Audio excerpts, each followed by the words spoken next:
Saya bersama rakan-rakan telah membuat 2 laporan polis berkenaan dengan akhbar Selangor kini dan papan tanda yang dipasang di beberapa kawasan dalam negeri Selangor yang jelas menunjukkan bahawa satu perkara iaitu menghina keputusan mahkamah dilakukan. Perbuatan menghina mahkamah yang saya maksudkan di sini ialah pertama, kenyataan dalam akhbar Selangor kini yang mengatakan bahawa Anwar Ibrahim adalah tahanan politik, yang mana kita semua tahu bahawa penahanan Anwar Ibrahim adalah disebabkan kes liwat di antara beliau iaitu Anwar Ibrahim dengan Saiful Buhari, yang mana kes ini telah berlanjutan selama 5 tahun. Ini juga menunjukkan betapa penggunaan wang rakyat telah disalahgunakan oleh kerajaan negeri dalam usaha untuk menidakkan sistem keadilan negara, dan jelas bahawa keputusan mahkamah yang telah dibuat dihina di dalam negeri ini sewenang-wenangnya. Okey. Contoh, tuan-tuan boleh pergi kepada website selangorkini.com. You tengok apa dia buat. Dalam kenyataan dia yang dikeluarkan pada 12 hingga 19 Februari, dia keluar khabar seminggu sekali. Dia menceritakan tentang gerakan reformasi rakyat demi rakyat. 2 isu berbangkit sini. Bagaimana surat khabar Selangor kini yang didanakan sepenuhnya oleh kerajaan negeri Selangor, akhbar rasmi dia boleh dipergunakan bukan sahaja kali ini, acap kali dan tiap-tiap kali. Sekurang-kurangnya 2-3 muka surat digunakan atas urusan propaganda politik parti yang khusus iaitu keadilan atau sebagainya. Ini satu penyalahgunaan kuasa yang amat ketara. Kedua, berhubungan penerbitan. Semestinya Selangor kini digunakan untuk memaparkan segala hasil usaha pembangunan dan gerak kerja kerajaan negeri, dan bukannya bersandar untuk mempolitikkan, mempropagandakan pemikiran rakyat.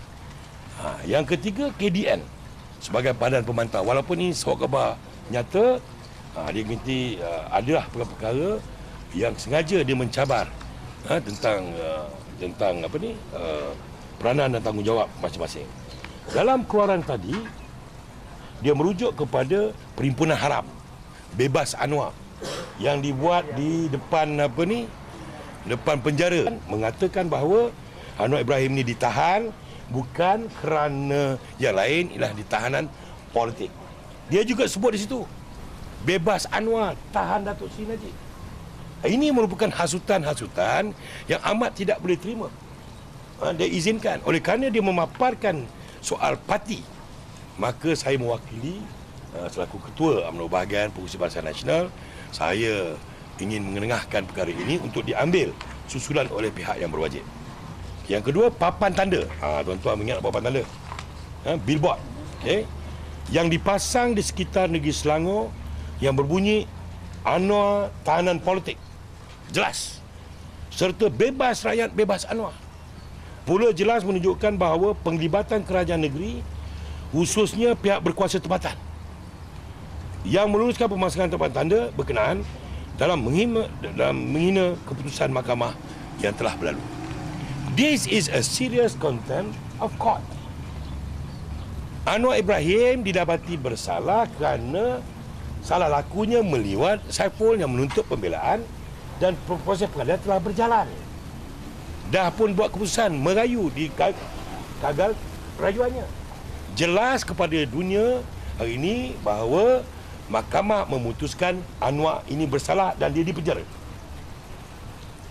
Bagaimana sebuah kerajaan negeri melalui PBT boleh mengizinkan pemasangan papan tanda dan dibuat pula atas nama Parti Keadilan?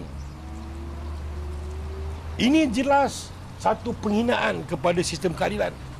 Selangor kini dia lebih melukacitakan kita. Sebab dihantar di mana? Dititipkan di setiap masjid dan surau. Di masjid, bukan surau.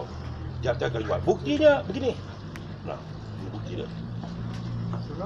Ini masjid. Sembahyang Jumaat, surau yang bertaraf Jumaat lah. Diedar tiap-tiap minggu. Semenjak mereka mengambil alih kepimpinan, dia ada, dan ini siapa baca ni? Anak-anak muda, orang nak bersemayang. Dari segi akidahnya mengganggu gugat orang dengar khutbah. Khusyuk. Ini parti apa? Kerajaan apa ni? Sebar nak sebar umum lah. Kenapa gunakan platform masjid? Dan dia melanggar arahan yang dikeluarkan oleh Duli Maha Majlis Sultan Negeri Selangor, yang tidak mahu masjid digunakan sebagai platform untuk menyebar sama ada kenyataan melalui ucapan ceramah dan juga melalui ini apa begini? Sebaran. Hard copy sebaran. Jelas menunjukkan pada saya bahawa Selangor kini ini memang telah salah gunakan. Maka dari itu sekali lagi kita menuntut KDN di bawah unit penerbitan untuk buat siasatan. Pada yang sama kita minta MAIS dan JAIS kena membuat perkeliling rasmi menghalang sekali usaha. Ya. Kerana masjid ni bukan hak individu, dia hak semua umat Islam. Dan masjid ni bukan hak untuk orang Selangor saja. Siapa sahaja nak bersemayam. Kedua-dua perkara di atas adalah amat mengecewakan, di mana sebagai rakyat dalam negeri Selangor khususnya dan Malaysia amnya, saya merasakan bahawa perkara sebegini tidak seharusnya berlaku. Saya memohon kepada pihak yang berkenaan, sama ada PDRM, Pejabat Peguam Negara, Pejabat Ketua Hakim Negara, SPRM, KDN Unit Penerbitan, Kerajaan Selangor Melayu, Pejabat SUK, Jabatan Agama Islam dan juga Majlis Agama Islam, dan Pejabat Duli Yang Maha Mulia Tuanku sendiri pun kita merayu dan minta jasa baik untuk menyelesaikan perkara kemulut.